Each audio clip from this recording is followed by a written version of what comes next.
après avoir nous parlé l'importance de la moralité, l'importance du bon comportement, tout en demandant au prophète de ne pas obéir les menteurs et aussi à ceux qui crient des mensonges, tout en demandant au prophète de ne jamais faire concession de sa foi. Maintenant, Allah subhanahu wa ta'ala, il nous présente les comportements de ceux qui crient au mensonge, les menteurs, les transgresseurs. Allah subhanahu wa ta'ala nous donne une description. Dieu va décrire 9 défauts, ou si vous voulez, 9 humiliations, 9 accusations qui correspondraient à l'époque, au moment de la révélation, à un individu. D'après la majorité des exégètes, à Walid ibn Mughira, la majorité des exégètes disent que ces versets ont été révélés à l'égard de Walid ibn Mughira. Il y a d'autres aussi qui disent que c'était à l'égard de Akhnas ibn Shurek. Mais il semblerait que ces versets sont révélés à l'égard de Walid ibn Mughira. Donc Dieu va décrire 4 défauts. Parce que cet individu, ça fait partie des purs des individus que l'histoire a connus. Il fait partie des purs des ennemis du prophète. Il fait partie des personnes qui ont combattu l'islam. Ils ont combattu les prophètes. Ils ont voulu déraciner l'islam. Au point que Allah subhanahu wa ta'ala les a humiliés. Dieu les a on va pas dire Dieu les a insultés. Maintenant, Dieu a révélé des secrets qui les ont fait rabaisser jusqu'à la fin de leur temps. Allah nous dit dans le Coran, وَلَا تُطِعْ كُلَّ حَلَّافٍ مَهِينٍ. À partir du verset 10. هَمَّازٍ مَشَّاءٍ بِنَمِيمٍ. D'abord, le premier défaut, Hammazim. Deuxième défaut, Masha'im binamim. Troisième, Manna'il lil khayri. Quatrième, Mu'tadin. Cinquième, Athim. Sixième, Utulim. بعد ذلك زنيم أن كان ذا مال وبنين إذا تتلى عليه آياتنا قال أساطير الأولين سنسمه على الخرطوم. À partir de ce verset 10, Allah subhanahu wa ta'ala, il demande au prophète de ne pas écouter ces menteurs, ces mécréants qui seraient Walid ibn Mughira. Si vous vous rappelez de Walid ibn Mughira, lorsque on a étudié la sourate al-Muddassir, vous vous rappelez des versets qui ont été révélés à son égard. Zarni wa man khalaqtu wahida wa ja'altu lahu malan mamduda wa banina shuhuda wa mahadtu lahu tamhida thumma yatma'u an azid kalla إنه كان لآياتنا عنيدا سأرهقه صعودا إنه فكر وقدر فقتل كيف قدر ثم قتل كيف قدر ثم نظر ثم عبس وبصر ثم أدبر واستكبر فقال إن هذا إلا سحر يؤثر إن هذا إلا قول البشر سأصليه سقر. Donc cet individu mécréant qui était l'ennemi des prophètes, qui a manifesté sa haine à l'égard du prophète sallallahu alayhi wa sallam. Dieu l'a humilié dans beaucoup de passages du Coran. La dernière fois, nous avons étudié dans la sourate al-Muddassir, et maintenant, nous allons voir la part où, maintenant, l'humiliation que Dieu lui a adressée dans cette sourate. Allah subhanahu wa ta'ala, il a nommé 9 défauts de cet individu. Rappelons-nous, au début de la sourate, la moralité, la bonne moralité du prophète, et la récompense ininterrompue du prophète, et les témoignages que Dieu lui a réservés. Maintenant, Dieu va parler des 9 défauts, 9 humiliations, 9 points négatifs d'un individu malheureux qui était en train de combattre les prophètes et qui a combattu l'islam. D'abord, le premier défaut, halaf. Allah dit fala tuti kulla halafin mahin. Halaf. Oui, regardez très bien le Coran. Regardez comment les expressions sont formulées. Regardez. Oui, il y a shadda sur les lames. Halaf. Il y a shadda sur le dixième. Hammaj, Masha, Manna, Otullin. Oui, il y a shadda. C'est pour dire que il a atteint, c'est le pur. D'abord, le premier, qu'Allah subhanahu wa ta'ala dit, il dit, Fala tuti, et n'obéit à aucun halafin, un grand jureur. N'obéis jamais à un grand jureur. Quelqu'un qui gère tout le temps, qui jure tout le temps, qui jure tout le temps, c'est un des pires défauts. D'ailleurs, c'est le défaut, les purs défauts décrits par le Coran, notamment dans cette sourate d'un ennemi du prophète sallallahu alayhi wa sallam. Donc, jurer. Pourquoi il jure tout le temps? Parce qu'il sait qu'il est menteur. Pourquoi il jure? Il sait que les gens n'ont pas confiance en lui. Donc, il jure pour avoir la confiance des gens. Il jure afin que les gens puissent lui accorder les crédits. Afin que les gens accordent des crédits à son discours. Les gens ont mépris de lui. Les gens sont convaincus que c'est un menteur. Et c'est pourquoi elle a dit Halafin, Mahin, il est misérable. Un grand jureur. Halafin, un grand jureur. Halaf, quand vous lisez, veillez au shadda. Il faut shiddater pour respecter le verset. Halaf, un grand jureur. Il jure. Pourquoi il jure tout le temps? Mahin est un misérable. Donc, un grand jureur misérable. Il ne se respecte pas. Il ne respecte pas les gens. C'est pourquoi les gens ne le respectent pas. Les gens n'ont plus confiance de lui. Les gens ne lui accordent pas de crédit.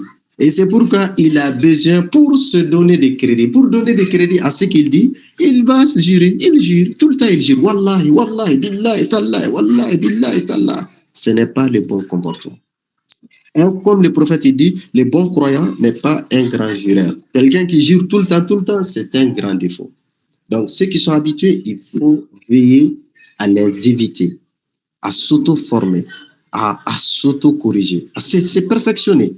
Donc, parce que tu n'as pas besoin de jurer. Il faut dire la vérité, il faut être véridique. Pourquoi tu jures?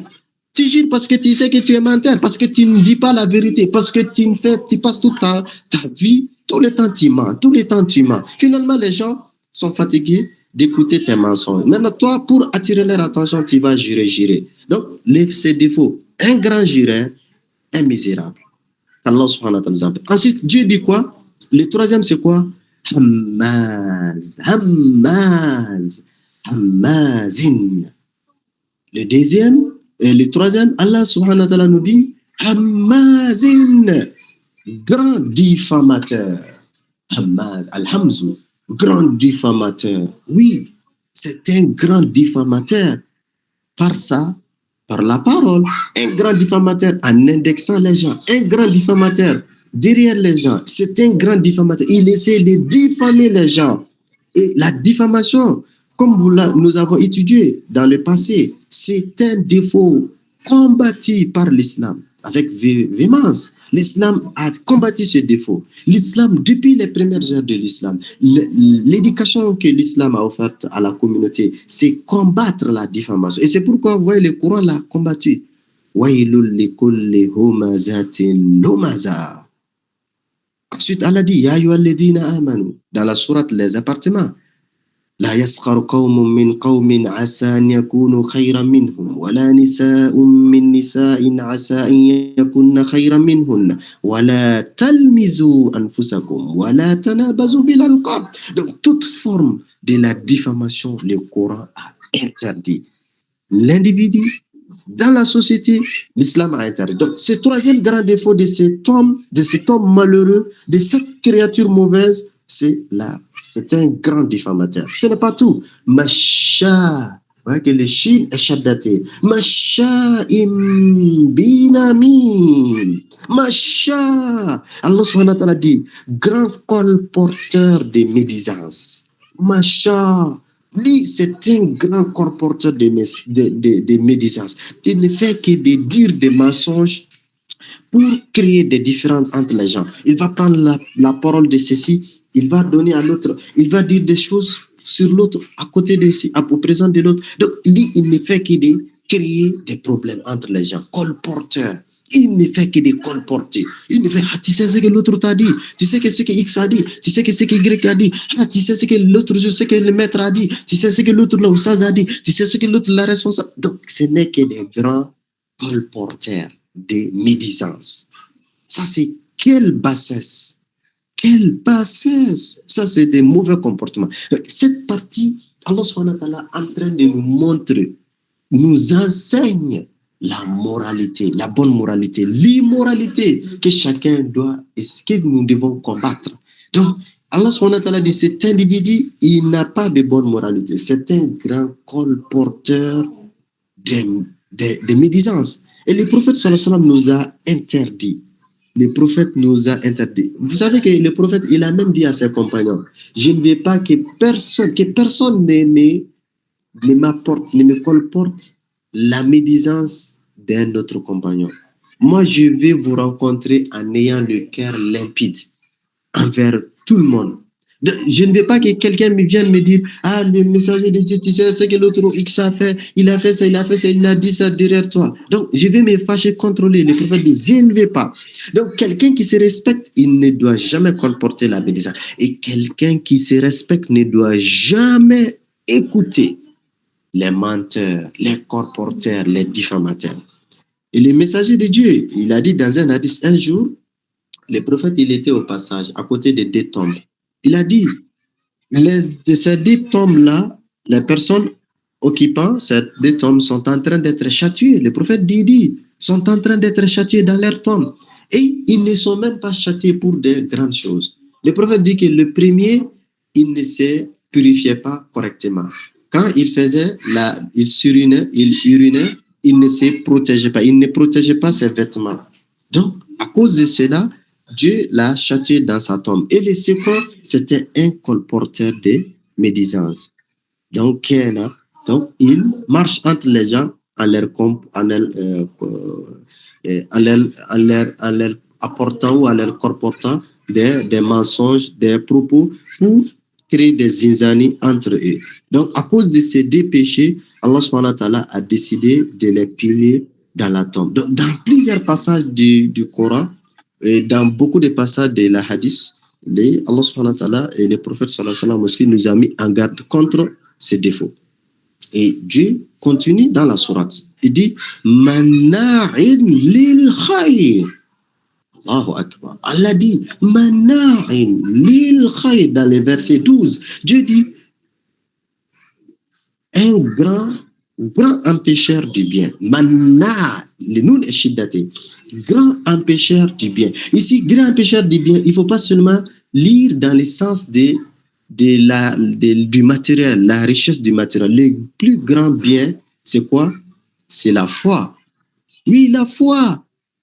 Non, il empêche sa propre personne et il empêche les autres d'embrasser la foi. Et c'est ce que Walid bin Mughira faisait. Il intimidait les gens de ne pas croire au prophète sallallahu alayhi wa sallam. Il menaçait tout le temps ses enfants. Celui qui se convertit en islam, je les priverai de mes biens. Donc, il menaçait les gens, il intimidait les gens, il influençait afin qu'ils ne puissent pas embrasser la religion. En plus de sa cupidité aussi envers les nécessités. Mais le plus grand bien, c'est la foi, la religion. Donc Dieu dit, un grand empêcheur du bien. Mana'in lil khayr. En plus de cela, mu'tadin. Allah dit, non seulement un grand empêcheur du bien, mu'tadin, c'est un transgresseur. Il transgresse les limites. Il transgresse les limites établies par Allah. Il transgresse les droits d'autrui. Il transgresse sa famille. Il transgresse ses proches. Il transgresse l'honneur et la grandeur du prophète sallallahu alayhi wa sallam. Il transgresse sur les interdits de l'islam. Et l'islam est contre la transgression. Est contre la transgression quand vous dépassez la limite établie. Quand vous violez la limite établie, ce qu'on appelle la transgression. Même dans la nourriture, Allah dit وَكُلُوا كُلُوا مِنَ الطَّيِّبَاتِ مَا رَزَقْنَاكُمْ وَلَا تَطْغَوْا فِيهِ. Mangez de ce que nous vous avons octroyé, mais ne transgressez pas. Il ne faut pas préparer au-delà de ton besoin. Il ne faut pas gaspiller. La transgression, l'islam est contre. Il faut toujours l'équité, il faut toujours la modération. Donc Dieu dit, un autre défaut de cet individu, parmi ces 9 défauts annoncés par le Coran, mu'tadin. Ensuite, Allah dit, athim. Asim, ça veut dire c'est un grand pécheur. Non, il n'a pas de limite dans le péché. Un grand pécheur. Athim, c'est un grand pécheur. Toutes sortes de péchés. Le Coran n'a même pas donné les détails des différents péchés. C'est un grand pécheur. Tout ceci, regardez tous ces défauts pour un individu. Mais c'est un individu ne peut pas être très bien. C'est un individu est un malheureux, un mauvais. Et Allah subhanahu wa ta'ala dit encore Utullin. Utullin. C'est ce qu'Allah dit dans le verset 13. Utullin. Il a du cœur dur. Son cœur est dur envers les faibles. Maintenant, lorsque l'on essaie d'analyser ces différents défauts, subhanallah, si vous voulez, bon, Dieu n'a pas dit ça explicitement, mais c'est des analyses. On peut se permettre de dire que lorsque un individu qui a des tares, ou c'est un individu qui a une certaine histoire, en général, si la société n'essaiera pas de récupérer cet individu, l'individu va développer tous ses défauts. C'est quoi? C'est le 9e. Le 9e défaut, Allah subhanahu wa ta'ala a parlé de Walid Mughira. Et c'est le défaut qu'il a humilié. C'est un secret que lui-même, il ignorait. Il se vantait, il se croyait comme noble parmi les Quraysh, alors qu'il était bâtard. Et Allah dit, Utullin, il est de cœur dire, ba'da zalika. Après tout ça là, il se comporte là. Après tout ça, Dieu dit, en plus de cela, ba'da zalika, zanim. Dieu dit que il est bâtard. Allahu Akbar. Donc bon, souvent, c'est humiliant. D'autres vont dire c'est insultant. Mais lui, Walid, il a dépassé toutes les limites, car il s'attaquait au prophète. Il s'attaquait au messager de Dieu, sallallahu alayhi wa sallam. Et c'est pourquoi Allah subhanahu wa ta'ala l'a humilié. Souvenez-vous de l'humiliation d'Abu Lahab. Tabbat yada abi lahab wa tab. Pourquoi? Parce qu'il s'est attaqué au prophète. Souvenez-vous de l'humiliation d'Abu Jahal. La nasfam bin nasiya, nasiyatin kazibatin khati'a. Ainsi de suite dans le Coran.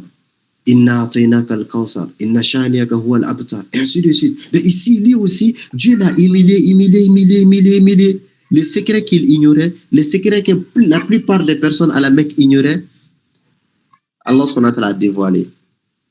Allah subhanahu wa ta'ala, ba'da zalika zanim. Zanim, c'est-à-dire, il est bâtard. Ça, c'est l'expression la plus appropriée. Parce que c'est comme il se réclamait d'une tribu, d'un peuple, d'un clan, alors qu'il ne fait pas partie de ce clan. Bon, les exégètes ont dit beaucoup de choses autour de cela. Donc, les enfants bâtards, en général, sauf quelques exceptions près, si la société ne les récupère pas à temps, très souvent, certains développeront des criminalités, beaucoup de défauts. Mais quand on les récupère à temps et on essaie de les offrir une très bonne éducation, une bonne assistance, il y a beaucoup qui peuvent être récupérés. Mais une fois de plus, les conséquences de la fornication. Parce que dans une société, si l'adultère prend de l'ampleur, dans la société, s'il y a des enfants qui n'ont pas de peur, des enfants qui sont issus hors mariage, en général, cette société va perdre beaucoup de valeurs. Et c'est pourquoi la plupart des sociétés actuellement dans lesquelles cette notion de paternité n'est pas valorisée, dans lesquelles les enfants peuvent être issus dans la société sans qu'il y ait des pères proprement dits. Et on n'est pas du tout surpris de voir beaucoup d'immoralités dans cette société. Bref, Allah subhanahu wa ta'ala quand même, il a parlé dur de cet individu. Et Dieu dit, Allah subhanahu